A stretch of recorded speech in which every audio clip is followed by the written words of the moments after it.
Olá, irmãos e irmãs, a paz do bom Deus, sejam muito bem-vindos para mais um momento de oração, mais um momento de meditação e mais uma oportunidade de conhecermos mais e mais da vida com Cristo, da vida com o Espírito Santo, da vida com o nosso Santo Deus. Que nós possamos abrir nossos corações nesta sexta-feira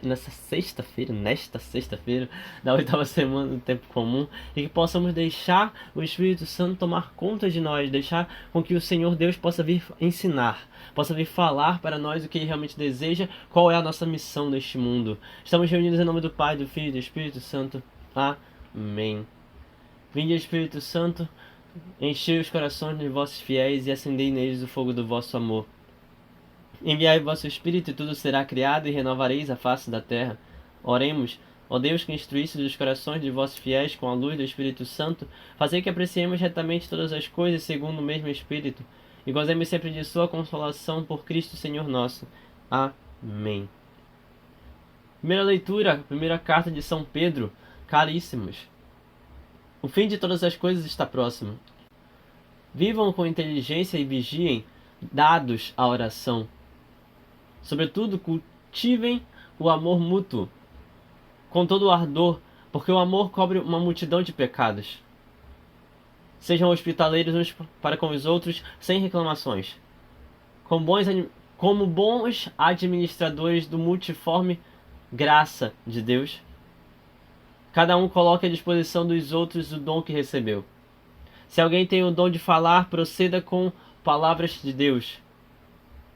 Se alguém tem o dom de serviço, exerça-o como com capacidade proporcionada por Deus, a fim de que, em todas as coisas, Deus seja glorificado em virtude de Jesus Cristo, a quem pertencem a glória e o poder, pelos séculos dos séculos. Amém. Caríssimos, não estranhem o fogo da provação que alastra entre vós, como se alguma coisa de estranho vos estivesse acontecendo. Alegrem-se por participar dos sofrimentos de Cristo, para que possam também exultar de alegria na revelação da sua glória. Palavra do Senhor. Graças a Deus. Salmo responsorial. O Senhor vem julgar nossa terra. O Senhor vem julgar a nossa terra. Publiquem entre as nações, reina o Senhor. Ele firmou o universo inabalável, e os povos ele julga com justiça. O céu se rejubile e exulte a terra, aplauda o mar com o que vive em suas águas. Os campos com seus frutos rejubilem, e exultem as florestas e as matas. Na presença do Senhor, pois ele vem, porque vem para julgar a terra inteira. Governará o mundo todo com justiça, e os povos julgará com lealdade. O Senhor vem julgar a nossa terra. O Senhor vem julgar a nossa terra. Senhor esteja conosco, Ele está no meio de nós. Evangelho de Jesus Cristo, segundo São Marcos. Glória a vós, Senhor. Tendo sido aclamado pela multidão, Jesus entrou no templo em Jerusalém e observou tudo. Mas como já era tarde, saiu para Betânia com os 12. No dia seguinte, quando saíam de Betânia, Jesus teve fome. De longe, ele viu uma figueira coberta de folhas e foi até lá ver se encontrava algum fruto. Quando chegou perto, encontrou somente folhas, pois não era tempo de figos. Então Jesus disse à figueira: que ninguém mais coma de teus frutos. E os discípulos escutaram o que ele disse. Chegaram a Jerusalém. Jesus entrou no templo e começou a expulsar os que vendiam e os que compravam no templo. Derrubou as mesas dos cambistas e as cadeiras dos vendedores de pombas. Ele não deixava ninguém carregar nada através do templo. E ensinava o povo dizendo: não está escrito? Minha casa será casa de oração para todos os povos. No entanto, vocês fizeram dela uma toca de ladrões. Os sumos sacerdotes e os mestres da lei ouviram isso e começaram a procurar uma maneira de matar Jesus, mas tinham medo dele, porque a multidão estava maravilhada com o ensinamento dele. Ao entardecer, Jesus e os discípulos saíram da cidade. Na manhã seguinte, quando passavam, Jesus e os discípulos viram que a figueira tinha secado até a raiz. Pedro lembrou-se e disse a Jesus: olha, mestre, a figueira que amaldiçoaste secou. Jesus lhes disse: tenha fé em Deus. Em verdade vos digo que se alguém disser a esta montanha: levanta-te e atira-te ao mar, e não duvidar no seu coração, mas acreditar que isso vai acontecer, assim acontecerá. Por isso vos digo, tudo o que pedirem em oração, acreditem que já receberam, e assim será. Quando estiverem rezando, perdoem tudo o que tiverem contra alguém, para que vosso Pai que está nos céus também perdoe os vossos pecados. Palavra da salvação. Glória a vós, Senhor. Que as palavras do Santo Evangelho perdoem nossos pecados e nos conduzam para a vida eterna. Amém. Meus irmãos e irmãs, 29 de maio, sexta-feira da oitava semana do Tempo Comum, continuamos inclusive com uma semana completamente branca, digamos assim, uma semana onde nós nos maravilhamos com a vida de alguns santos que vivenciaram, que experimentaram de uma graça, que é a graça de levar coisas, levar exemplos, levar a palavra de Deus de formas diversas. Hoje, de modo particular, São Paulo VI, Papa, que regeu todo o Concílio Vaticano II, muito conhecido por conta disso, entre 63 e 78 do século XX. Mas também celebramos São Maximino, bispo, e já vamos falar sobre eles especificamente. O que eu queria comentar com vocês, eu, irmão Daniel Arcanjo, carmelita pequenino da comunidade Chuva de Rosas, sejam muito bem-vindos, inclusive você que está chegando aqui pela primeira vez, talvez, quem sabe, seja muito bem-vindo, bem-vinda à casa de vocês. Que nós possamos meditar juntos, particularmente esse evangelho, que é um evangelho que me toca muito, meus irmãos e irmãs, é um evangelho que me toca bastante. Quando Jesus, ele é aclamado pela multidão. Jesus ele chama a atenção da multidão. Jesus ele mexe com os corações daquele povo. Jesus ele atrai aquele povo de uma forma única, de uma forma que os fariseus não conseguiam fazer, de uma forma que os mestres da lei não conseguiam fazer, de uma forma que aqueles que regiam aquela sociedade não conseguiam fazer de modo algum, porque eles viviam de forma hipócrita. Eles eram tiranos até certo ponto. Eles não faziam aquilo que estava nas Escrituras. Jesus não apenas fazia tudo que estava nas Escrituras, como também era a própria Escritura. Palavra de Deus, verbo vivo que se fez carne. E mais do que isso, as pessoas olhavam para ele e viam que ele fazia coisas que os fariseus não faziam. Ele fazia milagres. Ele fazia coisas que os mestres da lei não faziam. Ele praticava aquilo que ele falava. Ele ensinava com práticas, ele ensinava com ações, ele ensinava com palavras santas, com ensinamentos santos, únicos, que outros não conseguiam ver, que a maioria não conseguia ver nos fariseus, nos mestres da lei. Eis a grande diferença de um Deus que antes não aparecia de forma estética, porque, enfim, na sua glória e na sua imensidão ele está no céu. Ele se manifestava através da palavra dos profetas. Um Deus que antes enviava um ou outro profeta para que pudesse falar ao povo. E aqui nós temos algo, meus irmãos e irmãs, nesse evangelho particularmente, temos algo que me chama muita atenção. Eu particularmente sou muito tocado por essa parte onde Jesus, ele está dentro do templo.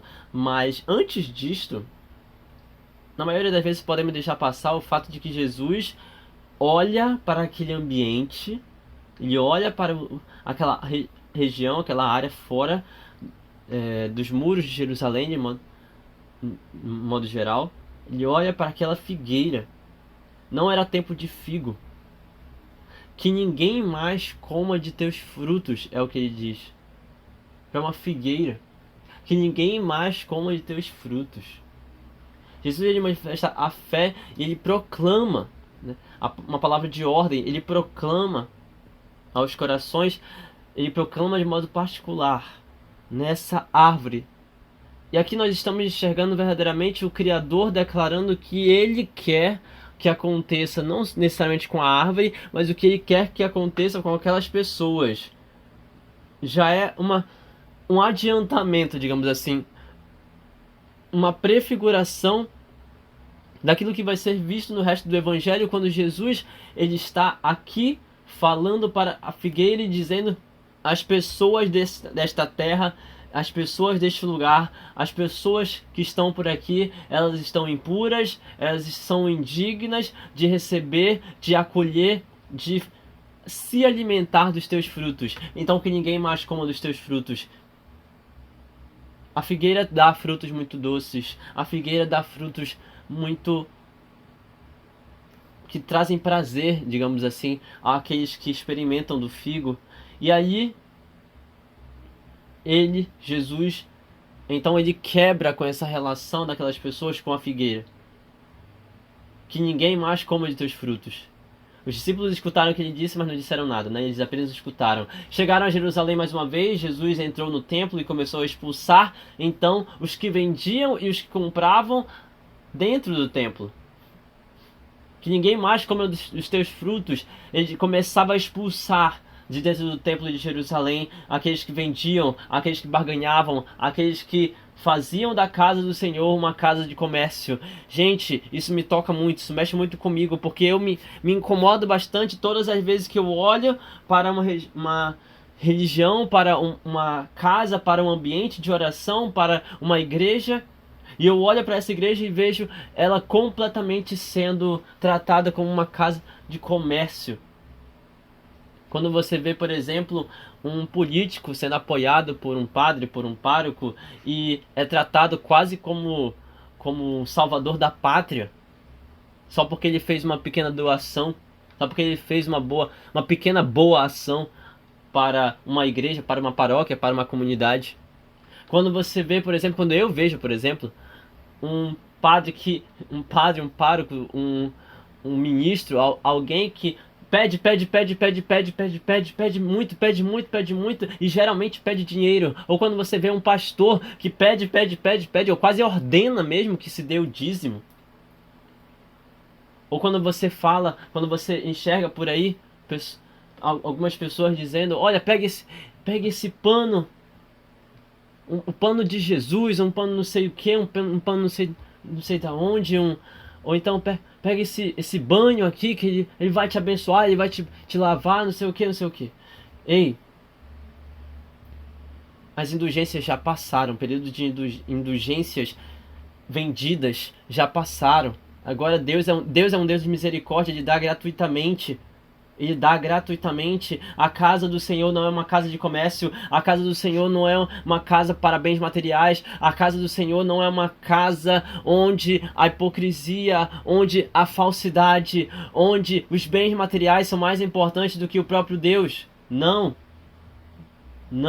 é uma toca de ladrões que só serve para roubar a alegria dos fiéis, só serve para enganar os fiéis, só serve para enganar, tirar o dinheiro, tirar os bens dos fiéis. Não é sobre isso. Não é sobre isso.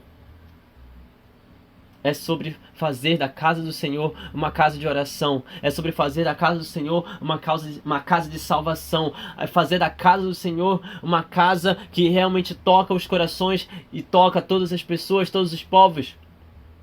E tocando os corações, transforma, converte, salva, liberta verdadeiramente. Tocando os corações, realmente levamos Deus, levamos Cristo para os corações, para as almas. A casa do Senhor é uma casa que é chamada para vivenciar, para experimentar da obra de salvação do nosso Deus. Ou será que nós estamos indo para enganar os corações? Ou será que nós estamos em ambientes que somente enganam e não gera de fato uma vida de fé profunda e cheia de salvação? O que nós estamos fazendo, irmãos e irmãs? O que nós estamos fazendo para tocar os corações? O que nós estamos fazendo para transformar as almas, transformar a vida dos nossos irmãos e irmãs tão necessitados de misericórdia? Jesus então, ele começa a expulsar do templo os que vendiam, ele começa a tirar de lá também os que compravam naquele templo, derrubando as mesas dos cambistas, as cadeiras dos vendedores de pombas, e não deixava ninguém carregar nada para dentro do templo, porque o templo é uma casa de oração para todos os povos. E no entanto, aquele povo fez daquela casa do Senhor uma toca de ladrões, uma toca de enganadores, uma toca de bajuladores, barganistas, cambistas. Quem fez isso? Fariseus. Quem fez isso? Mestres da lei. E eu pergunto, meus irmãos e irmãs, quem são esses ladrões hoje em dia? Quem são esses mentirosos hoje em dia? Quem são esses enganadores hoje em dia dentro de nossas igrejas? Às vezes somos nós mesmos. Às vezes somos nós mesmos. E infelizmente nós agimos assim ao invés de focarmos de fato na providência divina, ao invés de focarmos de fato naquilo que o Senhor tem a nos entregar, ao invés de focarmos de fato naquilo que Deus quer dar para nós livremente, ao invés de focar na oração e no clamor ao nosso Senhor Jesus Cristo, que é verdadeiramente Deus que nos sustenta, verdadeiramente o Senhor que nos sustenta, nós nos voltamos para os bens materiais. Nós fazemos as coisas a nosso bel prazer e acabamos enganando nossos irmãos e irmãs. Fazemos as coisas a nosso bel prazer e acabamos fazendo algo que não é verdadeiramente divino. Não é a vontade do Senhor. Não à toa, meus irmãos e irmãs, depois que Jesus fala tudo isso e ele faz tudo isso, versículo 18, os sumos sacerdotes e os mestres da lei ouviram isso e começaram a procurar uma maneira de matar Jesus porque estavam com muita raiva dele, ódio no coração, mas eles tinham medo de Jesus porque a multidão estava maravilhada com o ensinamento dele. Pela primeira vez, aquela multidão de Jerusalém viu algo tão diferente acontecer, viu algo tão verdadeiro acontecer. Jesus, que é caminho, verdade e vida, pela primeira vez eles viram a verdade vir à tona. Aquele lugar que antes era um lugar de oração se tornou um lugar de comércio. Aquele lugar que antes era um lugar de oração se tornou um lugar para ladrões. E ao entardecer, Jesus e os discípulos saíram da cidade. E na manhã seguinte, quando passavam, Jesus e os discípulos viram a figueira que tinha secado até a raiz, e Pedro então pergunta: Mestre, a figueira que amaldiçoaste secou.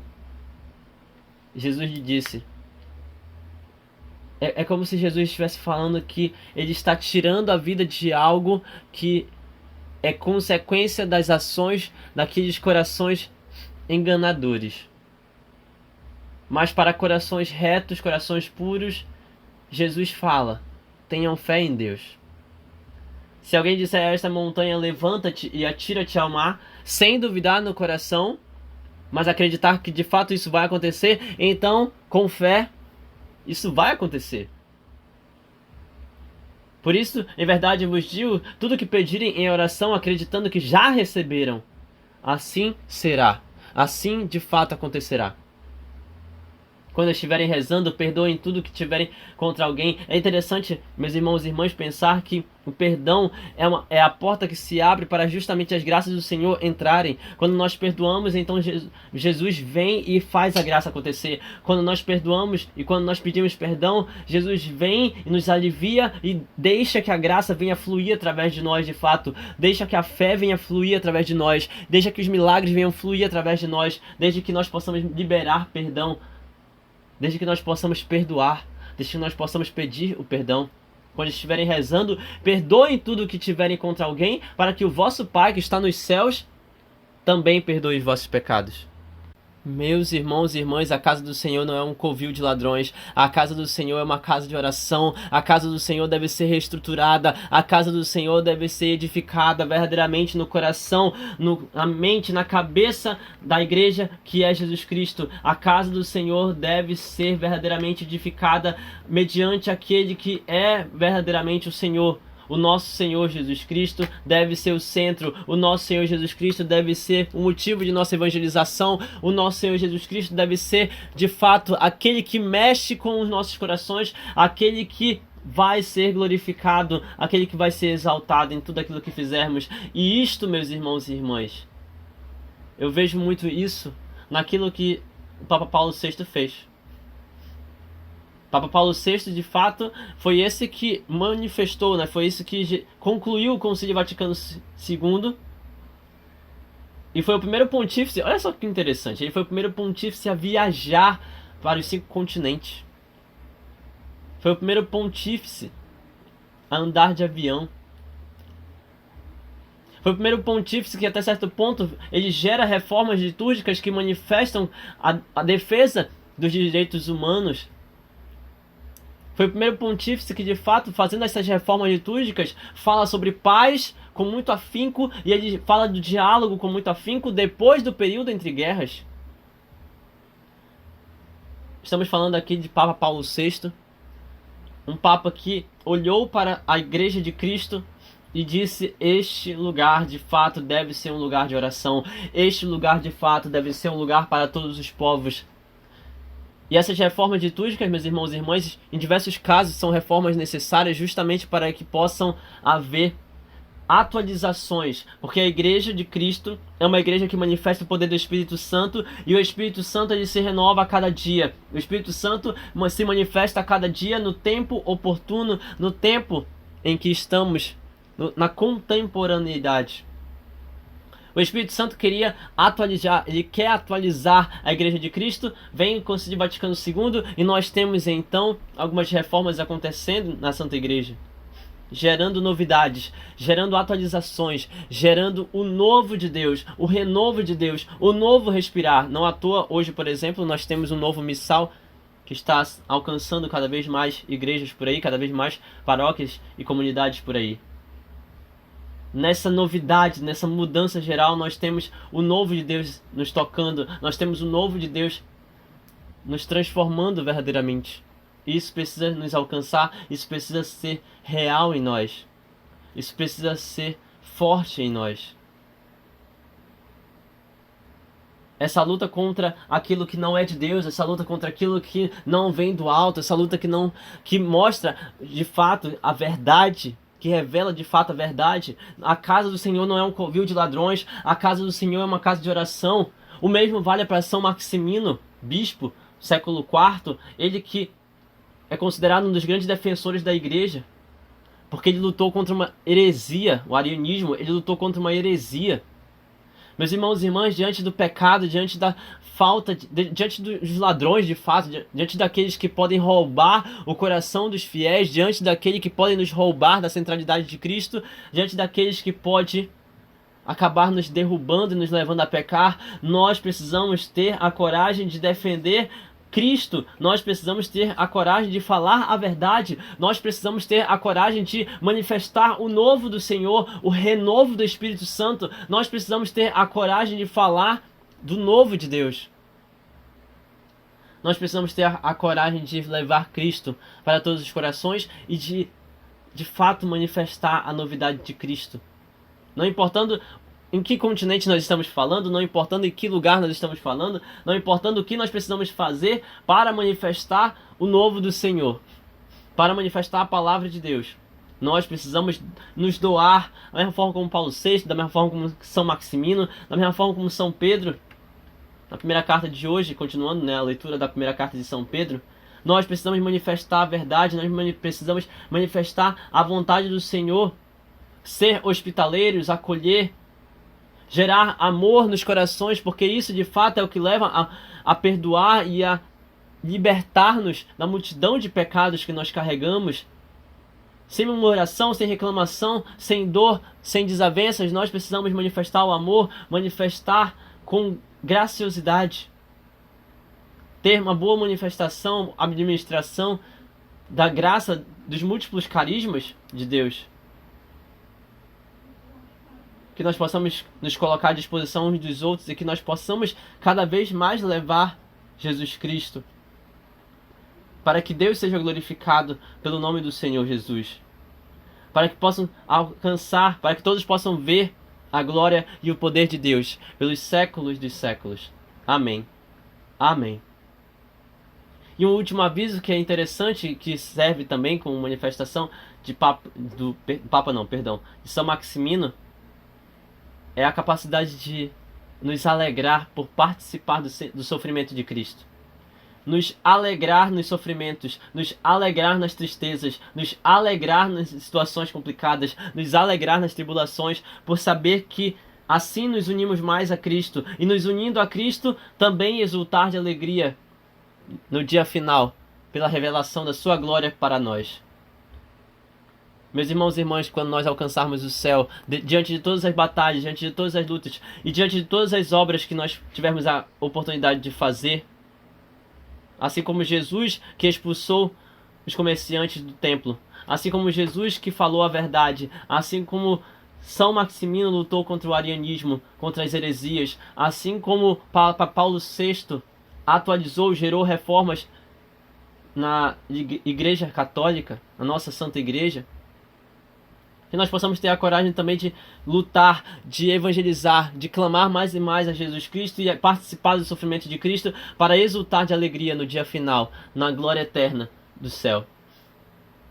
Louvado seja nosso Senhor Jesus Cristo, para sempre seja louvado com sua Mãe Maria Santíssima, seu Paizinho São José, e que as bênçãos de Deus misericordioso sejam derramadas sobre cada um de nós por intercessão de São Papa Paulo VI e de São Maximino. Em nome do Pai, do Filho e do Espírito Santo. Amém. Que a paz do bom Deus permaneça em vossos corações e até o próximo momento de meditação, meus irmãos e irmãs.